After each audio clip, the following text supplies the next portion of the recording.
A nuestro alrededor hay diferentes tipos de materia. Por eso hoy hablaremos sobre la clasificación de la materia. Antes de comenzar, recuerda que la materia es todo lo que tiene masa y ocupa un lugar en el espacio, y todo lo que nos rodea está formado por materia. Además, todo lo que nos rodea, es decir, toda la materia, está formada por partículas llamadas átomos. Las sustancias puras son un tipo de materia con propiedades específicas que las caracterizan y las hacen únicas. Podemos encontrarlas de dos tipos, elementos o compuestos. Los elementos son las sustancias más simples que se conocen y la gran mayoría se encuentran de forma natural en la Tierra. Los elementos se encuentran organizados de acuerdo con sus características en la tabla periódica. Están identificados por un símbolo que puede ser de una o dos letras y de acuerdo a sus propiedades pueden distinguirse tres tipos de elementos: los metálicos, semimetálicos y no metálicos, cada uno con propiedades diferentes. Los compuestos son sustancias formadas por dos o más elementos, los cuales se unen y producen una nueva sustancia con propiedades diferentes a las de los elementos que los conforman. A los compuestos también se les conoce como moléculas. Muchos compuestos químicos son usados ampliamente en nuestra vida cotidiana, en los alimentos que consumimos o en el perfume que nos aplicamos. Y además en nuestro cuerpo tenemos una gran variedad de ellos. Los compuestos se representan por medio de una fórmula química. Los metales son brillantes y buenos conductores de calor y electricidad, mientras que los no metales son opacos y no son buenos conductores de electricidad ni de calor. Y los metaloides tienen algunas propiedades de metales y no metales. Una mezcla es la unión de dos o más sustancias que conservan sus propiedades específicas. Por esta razón, su composición puede cambiar. Las mezclas pueden ser de dos tipos, homogéneas o heterogéneas. En general, las mezclas conservan las propiedades de las sustancias que las conforman, aunque algunas de estas pueden cambiar de acuerdo a los componentes de la misma. Las mezclas homogéneas son aquellas en las que no se diferencian los componentes a simple vista. También se conocen como soluciones y están formadas por un soluto, que es la sustancia que se encuentra en menor cantidad, y un solvente, que es el que se encuentra en mayor cantidad. Por ejemplo, si preparamos un vaso de Milo, el Milo sería nuestro soluto y la leche sería el solvente. Las mezclas heterogéneas son aquellas en las que pueden diferenciarse los componentes a simple vista debido a que las sustancias no se mezclan entre sí. Por esta razón se forman diferentes capas o fases. Ejemplos de esto son el agua y el aceite y ensalada de frutas. Vamos a ver entonces cuáles son los métodos de separación. La sedimentación sirve para separar mezclas heterogéneas formadas por un líquido y un sólido insoluble en él. El sólido se depositará en el fondo del recipiente gracias a la ley de la gravedad y a esto se le conoce como sedimento. La decantación separa mezclas heterogéneas formadas por dos líquidos inmiscibles entre sí. Este método funciona gracias a la densidad de las sustancias.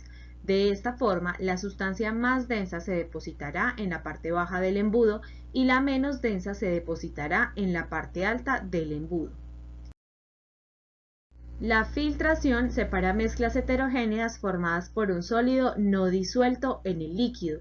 Para este método se emplea un filtro o membrana porosa que se encarga de atrapar el sólido e impedir su paso hacia el líquido. El tamizado separa mezclas heterogéneas de sólidos de distintos tamaños por medio de un tamiz o criba. Este proceso es muy utilizado en la extracción artesanal de oro en los ríos. La imantación separa sustancias con propiedades magnéticas. Las sustancias con propiedades magnéticas son atraídas por el imán y de esta forma son separados de las sustancias que no poseen propiedades magnéticas.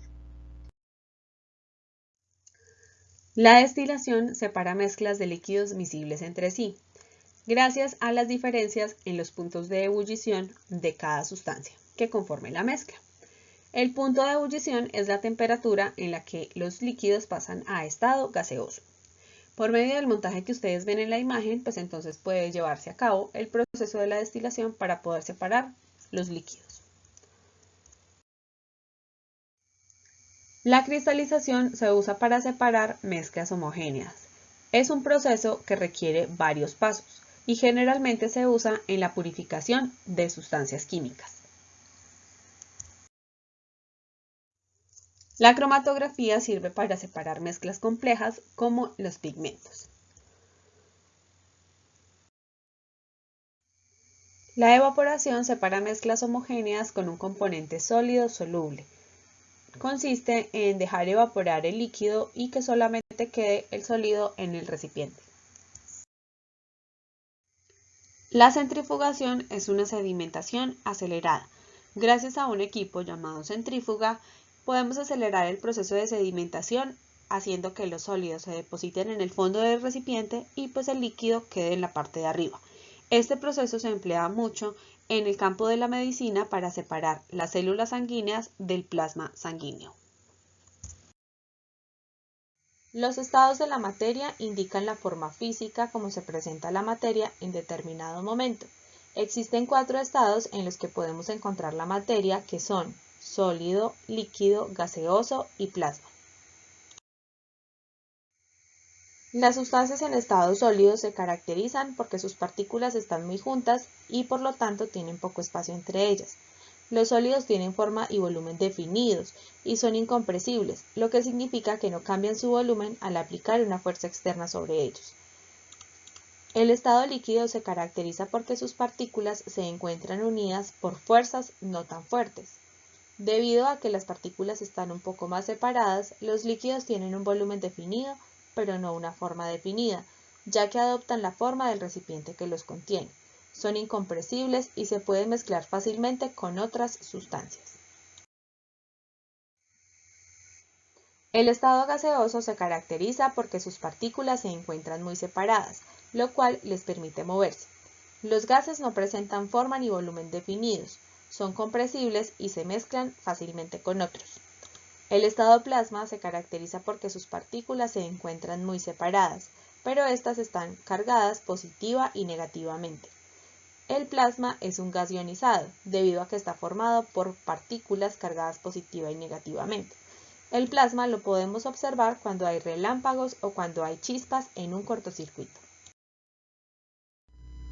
Es todo por este video. Recuerda tomar apuntes en tu cuaderno y participar en el foro activo de la plataforma Q10.